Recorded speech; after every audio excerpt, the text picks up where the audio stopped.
Bonjour à tous, bienvenue sur Fan de Couteaux. Aujourd'hui, je vous présente le Demco AD 20.5, couteau que j'ai partiellement démonté afin de vous montrer ce qui fait finalement l'originalité et la particularité de ce couteau. C'est ce système de blocage de lame, ce lock, appelé Shark Lock, et inventé par Andrew Demco lui-même. Alors si ça ne vous dit rien, Andrew Demco, sachez que c'est lui qui est à l'origine également du Triad Lock présent sur nombre de couteaux pliants de la marque Cold Steel. C'est lui, Andrew Demco, qui a inventé le Triad Lock, système hyper costaud, et je trouve, en tout cas, c'est ce qui a fait un peu la réputation des couteaux Cold Steel. C'est ce côté un peu indestructible, ce côté hyper costaud, avec justement ce Triad Lock inventé par Demco lui-même. C'est également lui, Demco, qui est à l'origine du Scorpion Lock. Je vous avais présenté en vidéo le AD15 chez Cold Steel. Vous savez, vous avez une barre sur le dessus qu'il fallait lever pour plier la lame. C'est vrai qu'un système assez original, assez costaud également. Donc le Scorpion Lock, c'est Demco. Et là, il sort avec cette nouvelle marque, la marque Demco, puisqu'il ne collabore plus avec Cold Steel. Il sort le Shark Lock. Alors ça, il a commencé à utiliser ce système sur un modèle, le AD20, qui est plus gros, plus grand, plus lourd, beaucoup plus cher que ce modèle AD25. Le AD20 était également fabriqué aux États-Unis, modèle quasiment introuvable aujourd'hui, c'était vraiment un gros bébé, mais c'était la première fois qu'il utilisait le Shark Lock. Donc ce système, alors pourquoi Shark? Shark en anglais c'est requin, puisque ça fait penser un peu à un aileron, vous voyez, qui dépasse du couteau. On va voir bien évidemment comment ça fonctionne dans 2 petites secondes. Donc là, il nous sort le AD 20.5, qui est lui fabriqué à Taïwan. Alors, c'est pas la Chine, hein, Taïwan. Vous avez suivi un peu les nouvelles, on se rend bien compte que la Chine, enfin que Taïwan, c'est pas la Chine. Et le 20.5, il est donc plus petit. Il est également moins cher, même si ça reste un peu prohibitif à mon avis. Je reviens dessus dans 2 petites secondes. Il est beaucoup plus couteau de poche. C'est une version un peu encore plus industrielle, on va dire, que le AD20. Il y a plein de variantes et plein de saveurs différentes sur ce AD 20.5. Vous avez différentes textures au niveau du manche. Ici, c'est la version, alors là, c'est la version d'entrée de gamme que j'ai choisie, mais vous allez voir que le tarif, il est certainement pas entrée de gamme, donc ça avec des plaquettes en FRN ou Ivory, c'est du plastique. Il existe des modèles avec du G10, des modèles titane, des modèles fibre de carbone. Et ici, au niveau de l'acier, c'est de l'AUS 10A. Ils ont fait également le même avec du D2, avec du S35, avec du 3V. Donc il y en a vraiment pour tous les goûts et il y en a surtout pour toutes les bourses, toujours avec cette particularité. Donc c'est ce système, le Shark Lock. Demco, il est connu et réputé pour faire des couteaux costauds et des locks quasiment indestructibles. Et ce Shark Lock, il est hyper costaud. Je vous ai fait quelques petits tests de bâtonnage. Alors très léger. Il y en a qui se sont amusés à vraiment lui en mettre plein la tronche à ce Shark Lock et ça ne bronche pas. Alors oui, je sais, on ne bâtonne pas avec un pliant, mais là c'était vraiment juste pour la démo, et c'est vrai que ça ne bouge absolument pas, c'est un lock hyper costaud, comme l'est le Triad Lock, et comme l'est également le Scorpion Lock. Alors, comment ça marche, le Shark Lock? Donc ça se passe ici, je vous avais présenté il n'y a pas très longtemps le Vision Air de chez WeKnife, et c'est vrai que sur le principe, on était à peu près sur le même principe avec un ressort ici, donc je mets mon pouce sur le ressort puisqu'il n'est pas attaché. Et ça m'est déjà arrivé qu'il saute, et donc j'ai vraiment pas envie de le perdre. Donc c'est le ressort, vous voyez, qui fait bouger cette barre sur le dessus, un peu comme effectivement le Super Lock. Maintenant, au niveau du blocage pur de la lame avec le talon ici, c'est absolument pas le même fonctionnement que le Super Lock. Donc vous tirez vers l'arrière, et une fois que la tige est totalement en arrière, vous voyez, ça désengage la lame, qui peut là se refermer, et lorsque on ouvre son couteau, ici le ressort pousse cette tige en métal, qui vient se caler à ce niveau-là sur le talon de la lame, et là vous imaginez bien qu'il n'y a rien qui peut faire lâcher ce lock. Regardez tout cet engagement de cette barre, de cette tige métallique sur le dessus, à part si on actionne ici, il n'y a rien qui peut faire que ce lock se désengage. Donc c'est vraiment un lock qui est hyper costaud. Si vous tapez dessus comme un bourrin, ça va certainement s'abîmer à ce niveau-là, il va y avoir du jeu, mais en aucun cas le lock va pouvoir se désengager. Donc c'est vraiment ça, cette particularité d'Emco, c'est qu'on est sur un couteau qui est hyper costaud. J'ai envie de dire un couteau un peu à la Cold Steel. J'ai un feeling Cold Steel avec ce couteau. Celui-ci est fabriqué à Taïwan. nombre de couteaux Cold Steel sont également fabriqués à Taïwan. Ne seraient-ils pas fabriqués au même endroit? On n'en sait rien du tout, mais je suppose en tout cas que c'est le cas, puisque j'ai vraiment cette sensation Cold Steel. Alors c'est bien évidemment normal, hein, puisque le Demko a collaboré avec Cold Steel, mais même à part ça, il y a un feeling Cold Steel avec ce Demko AD 20.5. Donc je le remonte. Juste avant de le remonter, vous aurez remarqué ici qu'on est sur un système avec roulement à billes. Vous aurez également remarqué qu'on a, en plus de cette plaquette en FRN, vous avez une platine en acier inoxydable qui a été ajourée, mais qui fait voilà, vraiment tout le manche du couteau. Donc, encore une fois, on est en présence d'un couteau costaud, puisqu'il y a, en plus de cette plaquette en FRN, le renfort de cette platine en acier inoxydable. La particularité également, finalement, j'avais un peu peur avant de le démonter, mais je voulais vraiment vous montrer l'intérieur. C'est hyper facile à démonter et c'est également hyper facile à remonter, donc hyper facile à nettoyer finalement ce couteau. Il y a des fois, franchement, on hésite un peu à se lancer dans le démontage de son couteau en sachant qu'on va passer une demi-heure à tout remettre en place. Là, franchement, c'est hyper facile. Tout s'emboîte parfaitement bien. Alors, je vais pas vous le faire en direct, je vais pas vous revisser tout le machin puisque ça a aucun intérêt. Mais vous voyez, là, c'est fait. Je vais remettre la vis du pivot. Il y avait un petit peu de Loctite d'ailleurs sur cette vis de pivot. Vous voyez, je resserre les 3 vis et le tour est joué. Le couteau est remonté, donc ça aussi pour moi c'est ça fait partie des avantages quand même, cette facilité au nettoyage, au démontage et au remontage. Petite astuce, au niveau du pivot, je règle en général mes vis de pivot, je serre au maximum et ensuite je fais un quart de tour en dévissant et normalement, en tout cas sur la plupart des couteaux, vous voyez, on est bon. 0 jeu latéral, 0 jeu haut et bas forcément avec le Shark Lock. Et c'est vrai que je dois vous avouer, si j'ai mis un peu de temps à acheter ce couteau et donc à faire la vidéo, c'est que j'avais du mal sur le design. Je crois que j'ai encore plus de mal avec la version Shark's Foot, puisqu'il existe 2 formes de lame différentes sur le AD 20.5. Ici, c'est la version Clip Point, mais vous avez cette version Shark's Foot, clin d'œil au Shark Lock, avec un tranchant droit, et c'est un couteau qui ne m'a franchement jamais attiré. Je sais pas si ça vous arrive, mais parfois on a des couteaux comme ça sur le papier ou sur internet, hein, puisqu'on les voit sur internet ou sur YouTube. On se dit, ouais, au niveau du look, il n'y a rien de bien transcendant. Et une fois qu'on l'a en main, on se dit, mais j'ai failli passer à côté. Et c'est un peu ce qui s'est finalement passé avec ce Demko. C'est que, esthétiquement, même... Après, quand je vais vous dire le tarif, vous allez vite comprendre pourquoi on hésite à acheter un couteau, surtout avec de la US10, avec un manche en FRN fabriqué à Taïwan. Je vous le dis, ce couteau coûte 185 €.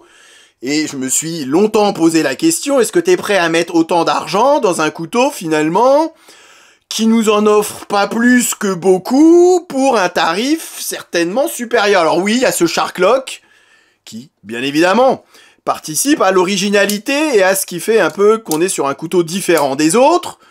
Maintenant, à l'utilisation, honnêtement, et dans cette fabrication, il n'y a rien qui peut justifier que ce couteau coûte 185 €. Et là, on est sur la version entrée de gamme, hein. Là, si vous tapez sur la version fibre de carbone et S35, on monte presque 300 €. Alors, je sais pas si c'est l'inflation à Taïwan ou si c'est l'inflation chez Monsieur Demko, mais c'est vrai que je trouve, voilà, que vraiment pour moi, le gros point qui va en freiner plus d'un et qui m'a longtemps freiné, en tout cas, c'est ce tarif assez prohibitif. Après, comme je vous ai dit, ce couteau, il grandit tous les jours avec moi et plus je l'utilise et finalement plus je l'aime. Ce couteau, ce lock, il est juste génial à utiliser. Je vous ai même pas donné ses dimensions, mais vous le voyez par rapport à un Para 3. Donc on est sur un couteau, encore une fois, un bien plus petit que le AD20. Ici, il mesure 19,3 cm. Donc vous voyez, 19 cm, on est pile poil dans le couteau de poche. Lame de 8,2, épaisseur de lame 3,3. Pour un poids de 98 grammes, donc très facilement transportable, même si on n'est pas sur un véritable...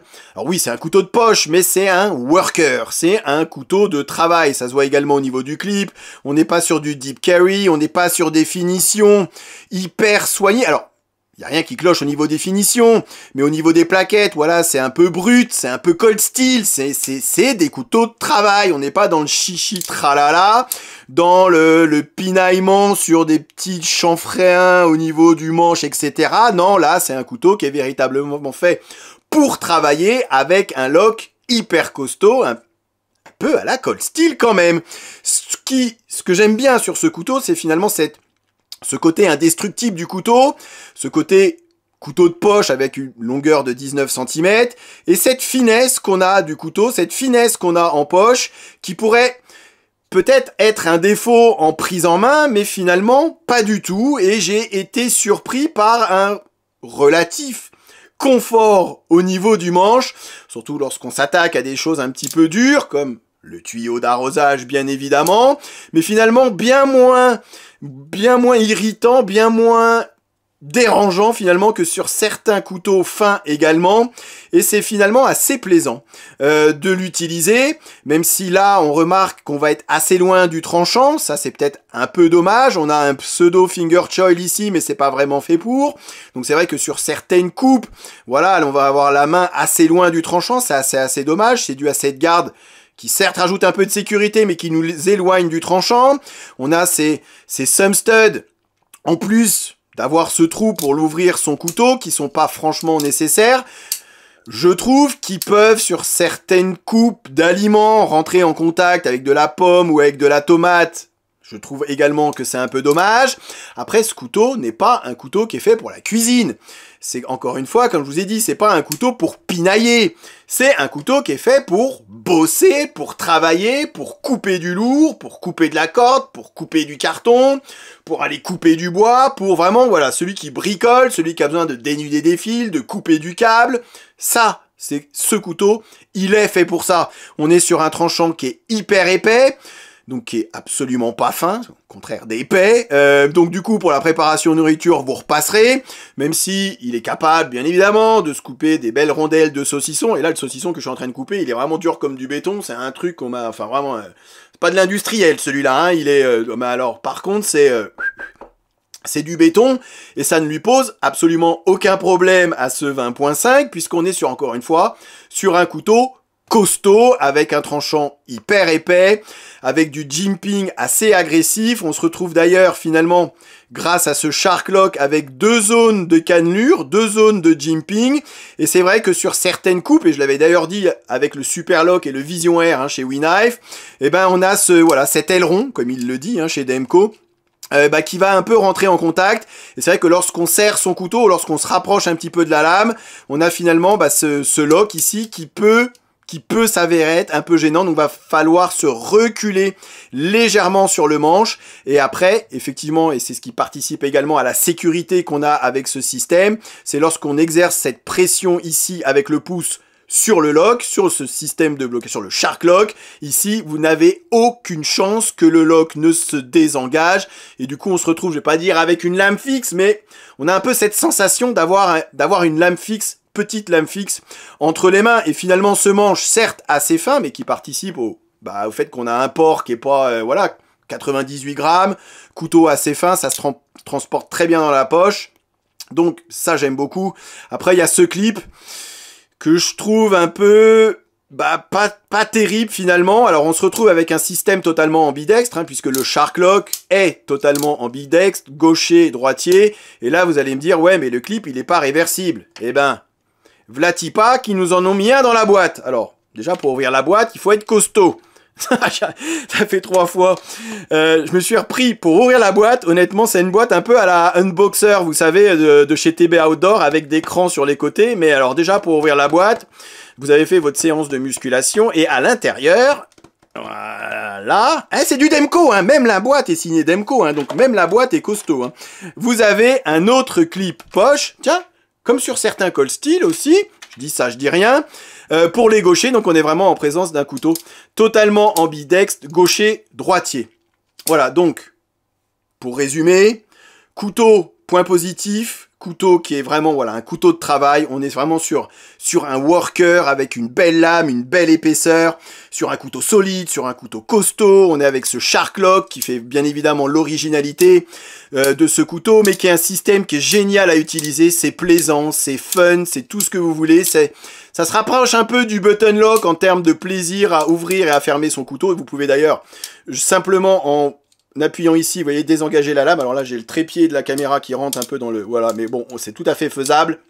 Donc c'est hyper simple, c'est hyper marrant à utiliser, je leur dis, mais je l'avais déjà dit lors du Super Lock, pour moi ce qui est génial c'est là, vous coupez avec le pouce sur le dos de la lame, là sur les cannelures, et vous avez simplement à tirer vers l'arrière, et hop, ça désengage la lame, pas besoin d'aller déplacer sa main, déplacer le couteau pour aller choper le frame ou choper le liner lock, ici voilà, vous coupez, vous tirez, la lame se désengage et le couteau est fermé.